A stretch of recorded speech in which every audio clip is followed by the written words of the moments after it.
Polisi arogan di bulan puasa masih saja memalak rakyat. Inilah balasannya. Assalamualaikum warahmatullahi wabarakatuh. Cerita ini mengisahkan tentang Peter, seorang polisi yang sering menyalahgunakan jabatannya dengan memalak pengendara demi keuntungan pribadi. Perbuatannya yang zalim akhirnya mendatangkan azab dari Allah, di mana kepalanya berubah menjadi kepala anjing sebagai bentuk hukuman atas dosanya. Sebelum menyimak kisahnya, sempatkanlah menulis sholawat Nabi di kolom komentar sebagai tanda penghormatan kita kepada beliau. Di bawah terik matahari siang, Peter berdiri di pinggir jalan dengan seragam polisi yang tampak rapi di luar, tetapi hatinya sudah penuh noda hitam. Bukan untuk menegakkan keadilan ia berdiri di sana, melainkan untuk mencari mangsa, pengendara yang bisa ia peras uangnya. Sebuah motor melintas dengan seorang pria parubaya yang terlihat buru-buru. Dengan cekatan, Peter mengangkat tangannya, menghentikan motornya. "Selamat siang, Pak. Bisa dilihat SIM dan STNK-nya?" ucapnya dengan nada berwibawa. Pria itu dengan patuh menyerahkan dokumen-dokumennya. Peter melirik sekilas, lalu menggelengkan kepala. "Aduh, Pak, sepertinya ada masalah di sini," katanya pura-pura menyipitkan mata. "STNK ini sudah mendekati masa tenggat pajak, dan seharusnya Bapak memperpanjangnya sebulan lalu." Pria itu tampak bingung. "Tapi Pak, saya baru saja membayar pajak kemarin. Ini buktinya." Peter menahan geram. Ia tidak bisa membiarkan buruannya lolos begitu saja. "Memang benar, Pak. Tapi saya lihat helm Bapak juga tidak sesuai standar. Ini bisa kena tilang. Tapi kalau kita mau damai, saya bisa bantu," katanya dengan suara lirih, melirik kiri dan kanan. Pria itu menatapnya penuh keraguan. "Maksudnya bagaimana, Pak?" Peter tersenyum miring. "Ya, daripada urusan Bapak jadi panjang, sidang, denda, lebih baik kita selesaikan di sini saja. 300.000 cukup." Pria itu menggertakkan giginya. Wajahnya merah padam, tapi ia tahu berdebat dengan polisi seperti Peter hanya akan memperburuk keadaan. Dengan berat hati, ia merogoh dompetnya dan menyerahkan uang yang diminta. Peter mengambil uang itu dengan cepat, lalu pura-pura menulis sesuatu di buku tilang sebelum mengembalikan dokumen pria itu. "Baiklah, Pak, hati-hati di jalan." Setelah pria itu pergi, Peter memasukkan uang tersebut ke dalam sakunya. Ia tersenyum puas. Lumayan buat tambahan beli rokok nanti," gumamnya. Tak lama kemudian, sebuah mobil sedan hitam melintas. Peter segera melambaikan tangannya, menghentikan mobil itu. Seorang pria muda dengan jas rapi menurunkan kaca jendela. "Ada masalah, Pak?" tanya pria itu sopan. Peter menyipitkan mata, menilai pengendara itu. "Mobil bagus, pakaian mewah, pasti punya banyak uang. Silakan turun sebentar." "Mas," perintah Peter. Pria itu menurut, turun dari mobilnya sambil tetap berusaha tersenyum. "Anda tahu kenapa saya tuhankan?" tanya Peter dengan nada tinggi. Pria itu menggeleng. "Maaf, Pak, saya tidak tahu. Saya sudah mengikuti aturan lalu lintas." Peter mendengus. "Plat nomor mobil Anda sedikit tertutup lumpur. Itu pelanggaran, bisa kena denda." Pria itu mengernyit. "Tapi Pak, itu hanya sedikit kotor. Lagi pula, saya baru saja melewati jalan rusak." Peter hanya tersenyum sinis. "Tetap saja saya bisa menilang Anda. Tapi kalau Anda ingin menyelesaikan secara kekeluargaan, Anda bisa memberikan saya uang rokok." Pria itu akhirnya menghela napas, mengeluarkan dompetnya, dan menyerahkan uang 400.000. Petrus dengan cepat menyelipkan uang itu ke dalam sakunya sebelum melambaikan tangan, membiarkan pria itu pergi. Hari itu, Peter berhasil mengumpulkan hampir 2 juta rupiah dari pengendara yang dipalaknya. Ia tidak pernah merasa bersalah. Baginya, itu adalah bagian dari keuntungan pekerjaannya. Namun ia tidak sadar bahwa setiap keping uang yang ia ambil dengan cara kotor itu adalah dua-dua orang terzalimi yang menumpuk di langit, menunggu saatnya turun sebagai balasan. Saat senja mulai turun, Peter bersiap pulang dengan wajah puas. Ia mengantongi tiwang hasil palakan hari ini dengan senyum licik. Namun, entah kenapa, saat ia berjalan menuju motornya, ada perasaan aneh yang menggelitik di hatinya. Kepalanya mendadak terasa berat. Pandangannya sedikit kabur. "Aneh, kenapa tiba-tiba pusing begini?" gumamnya sambil memijat pelipis. Peter mengabaikan rasa tidak enak itu dan tetap melaju menuju rumahnya.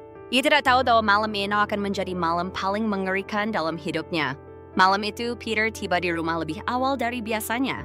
Biasanya, ia akan mampir ke warung kopi, merokok, dan tertawa-tawa dengan rekan-rekannya setelah seharian bekerja. Nats, kali ini ada sesuatu yang mengganggunya. Rasa pusing yang tadi hanya sekadar gangguan kecil kini semakin menjadi-jadi. Istrinya, Yulia, yang sedang menyiapkan makan malam, langsung menyadari sesuatu yang tidak beres. "Mas, kamu kenapa? Mukamu pucat sekali," katanya cemas mendekati suaminya.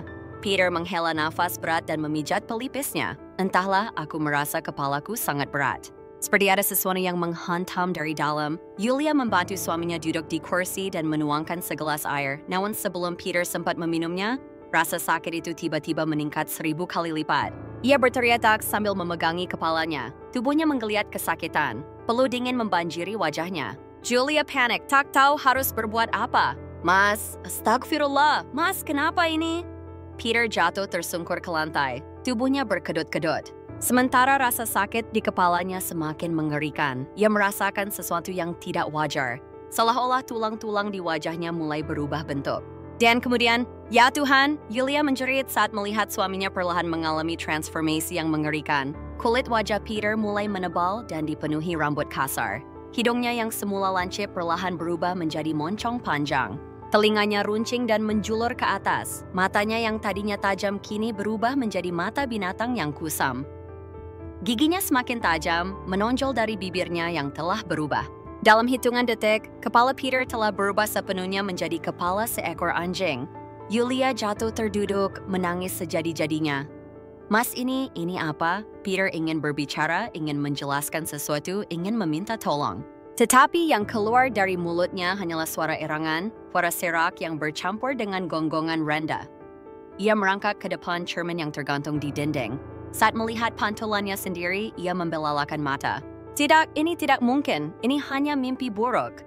Namun sekeras apapun dia mencubit tubuhnya sendiri, dia tetap melihat pantulan seekor anjing bertubuh manusia di cermin. Ia mencoba membuka mulutnya untuk berteriak. Tetapi, yang keluar hanya suara anjing yang lemah. Ya Allah, apa yang terjadi padaku? Pikirnya meskipun tidak ada yang bisa mendengar jeritan hatinya. Julia terus menangis di sudut ruangan. Ia tidak tahu apa yang harus dilakukan. Ia hanya bisa memandangi suaminya yang kini bukan lagi manusia seutuhnya. Di dalam hatinya, Yulia merasa ini bukanlah kejadian biasa. Ini bukan penyakit medis, bukan kutukan sembarangan. Ini pasti peringatan dari Allah. Dengan tangan gemetar, ia berdiri dan mengambil ponselnya. Ia harus mencari pertolongan. Ustaz Fajar, aku harus menemui Ustaz Fajar, gumamnya. Dengan cepat, ia merehtasnya dan berlari keluar rumah, meninggalkan Peter yang masih terduduk lemas dengan kepala anjingnya.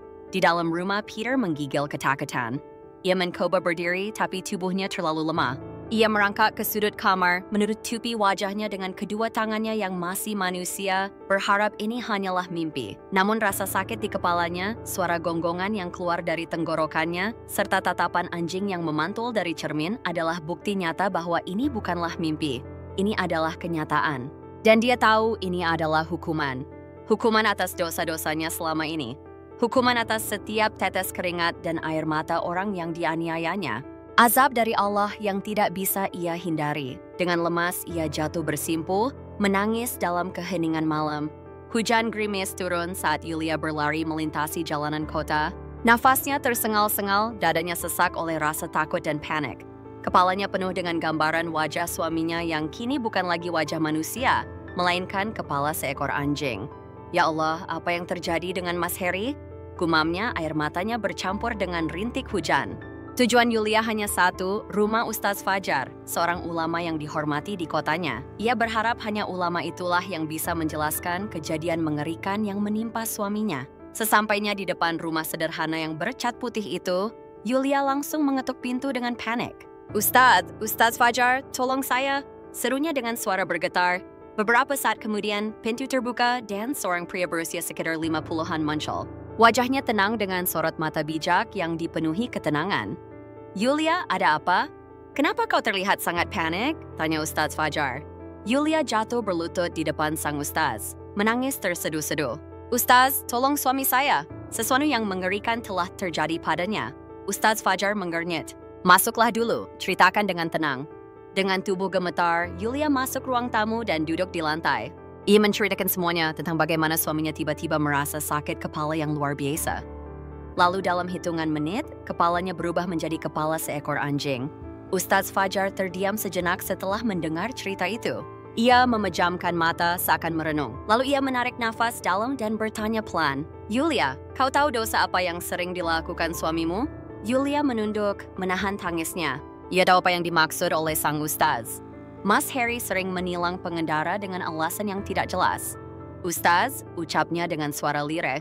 Ia meminta pati uang damai dari mereka, memanfaatkan seragamnya untuk mengancam dan menindas mereka. Ia sering pulang membawa uang yang jumlahnya tidak sedikit. Ustaz Fajar mengangguk perlahan, seolah semua yang terjadi sudah jelas baginya. Julia, suamimu sedang menerima balasan atas perbuatannya. Ini bukan penyakit biasa. Ini adalah peringatan dari Allah. Julia menangis makin kencang.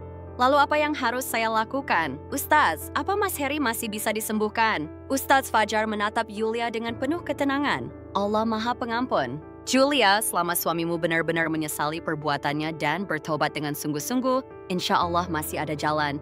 Julia mengangguk penuh harapan. Ustaz, tolong ikutlah dengan saya. Tolong bantu suamiku. Tanpa ragu, Ustaz Fajar mengambil sorban dan Al-Quran miliknya. Baiklah, ayo pergi sekarang. Sesampainya di rumah, suasana terasa sangat mencekam. Lampu rumah masih menyala, tetapi keheningan yang menakutkan menyelimuti udara. Julia dan Ustaz Fajar masuk ke dalam rumah dengan hati-hati. Di dalam kamar, Harry masih terduduk di lantai. Tubuhnya menggigil ketakutan. Matanya yang kini seperti mata anjing menatap kosong ke arah dinding. Wajahnya penuh keputusasaan. Saat melihat istrinya masuk bersama Ustaz Fajar, ia berusaha bangkit, tapi tubuhnya terasa lemas. Ustaz Fajar mendekatinya perlahan. Tatapan pria tua itu penuh iba. Harry, apakah kau tahu mengapa ini terjadi padamu? Tanyanya lembut, tapi tegas. Air mata menetes dari mata Harry. Dengan suara serak, ia mencoba berbicara, tetapi yang keluar hanyalah suara gonggongan rendah. Astagfirullah, bisik Ustaz Fajar. Ia duduk di depan Harry dan menatanya lekat-lekat. Harry, selama bertahun-tahun kau telah menzalimi banyak orang. Kau mengambil uang mereka dengan paksa, mempermainkan hukum yang seharusnya kau tegakkan. Kau mungkin berpikir itu hanya perbuatan kecil, tetapi setiap rupiah yang kau ambil dengan cara haram adalah dua-dua orang yang kau aniaya. Dan sekarang Allah telah menegurmu dengan cara yang tidak biasa. Harry terisak. Ia ingin berbicara, ingin meminta ampun, tetapi mulutnya hanya bisa mengeluarkan suara anjing. Melihat itu, Ustaz Fajar menarik nafas dalam dan berkata, jika engkau benar-benar ingin berubah, jika kau ingin Allah mengampunimu, kau harus bertobat dengan sepenuh hati. Kau harus mengakui kesalahanmu, menyesalinya, dan berjanji tidak akan mengulanginya lagi.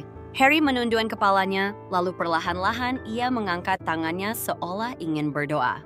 Hatinya menjerit dalam diam, Ya Allah, aku sadar. Aku sadar aku telah berdosa. Aku sadar aku telah menyakiti banyak orang.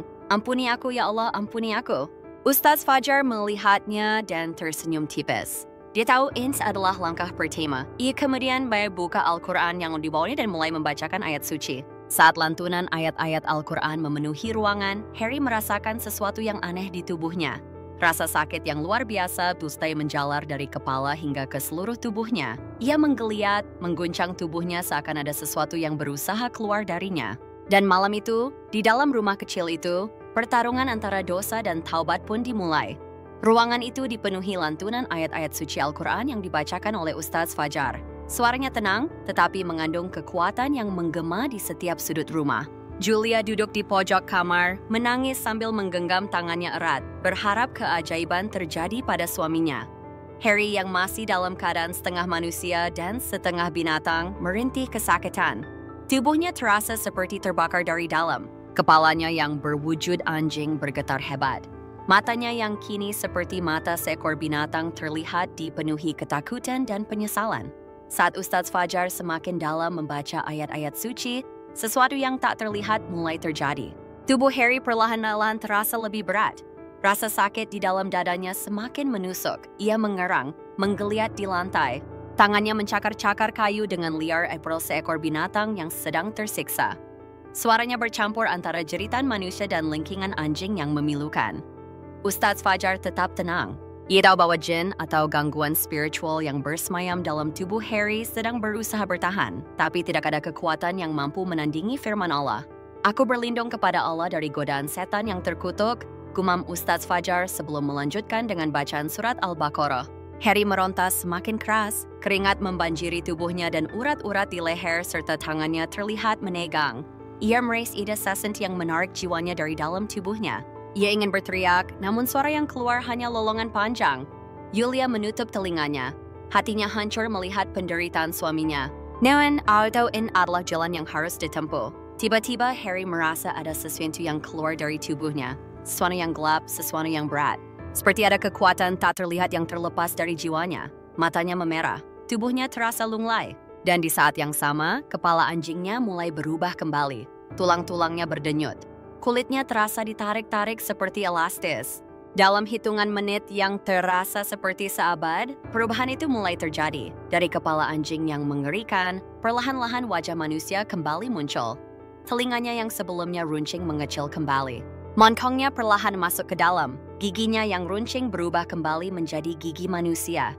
Harry jatuh tersungkur. Nafasnya tersengal-sengal. Tangannya meraba wajahnya sendiri. Dan ia merasakan kulitnya. Wajah manusia, ia tak bisa menahan tangisnya. Astagfirullah, astagfirullah, astagfirullah, astagfirullah, astagfirullah, astagfirullah. Ia menangis jadi-jadinya, sujud di lantai dengan tubuh masih gemetar. Yulia langsung berlari dan memeluknya erat. Air mata kebahagiaan bercampur dengan tangis penyesalan. Mas kembali alhamdulillah, bisiknya dengan suara parau. Ustaz Fajar tersenyum tipis, namun matanya masih menunjukkan tekad. Harry, Tuhan telah menunjukkan kemurahan hatinya padamu. Tapi ini adalah peringatan. Jika kau kembali pada jalan yang salah, tak ada jaminan kau akan mendapatkan kesempatan kedua. Harry menunduk, menahan tangisnya. Ya Foster, ini bukan hanya sekadar cobaan. Ini adalah azab yang diturunkan kepadanya sebagai peringatan. Aku tak akan mengulanginya lagi. Tuan, katanya dengan suara serak, saya telah menyakiti banyak orang. Saya telah mengambil hak mereka. Aku telah hidup dalam keserakahan. Aku sadar aku telah tersesat jauh. Ustaz Fajar mengangguk. Kalau kau benar-benar ingin bertaubat, kembalikan semua yang telah kau ambil dengan cara yang tidak halal. Jika kau tidak bisa mengembalikan uang itu secara langsung, sedekahkan kepada orang-orang yang membutuhkan. Bersihkan dirimu dari dosa-dosa yang telah kau lakukan. Harry mengangguk tegas. Saya akan melakukannya, Guru. Saya akan menemukan orang-orang yang saya bersalah dan saya akan meminta maaf kepada mereka. Aku akan mengembalikan hak mereka. Malam itu, di dalam rumah kecil itu, Harry berjanji untuk memulai hidup baru. Azab yang menimpanya bukan hanya hukuman, tetapi juga kesempatan. Kesempatan untuk menjadi manusia yang lebih baik. Waktu berlalu. Perlahan hidup Harry berubah. Ia tidak lagi menilang orang dengan sembarangan dan Yulep benar-benar menjalankan tugasnya sebagai polisi dengan jujur. Banyak orang yang awalnya meragukannya, tetapi lambat laun, mereka mulai melihat kesungguhan hatinya. Ia tahu jalan menuju taubat tidak mudah, tetapi ia tidak akan kembali ke kegelapan masa lalunya. Karena ia telah berasakan sendiri bagaimana hukuman dari Allah bisa datang kapan saja. Dan ia tidak ingin kembali merasakan azab yang pernah menimpanya. Pesan dari cerita ini adalah bahwa setiap perbuatan buruk pasti ada konsekuensinya. Tetapi selama seseorang mau bertaubat dengan sungguh-sungguh, Allah selalu memberi kesempatan kedua. Demikianlah kisahnya. Kurang lebihnya mohon maaf. Jangan lupa subscribe, like, dan tulis sholawat Nabi.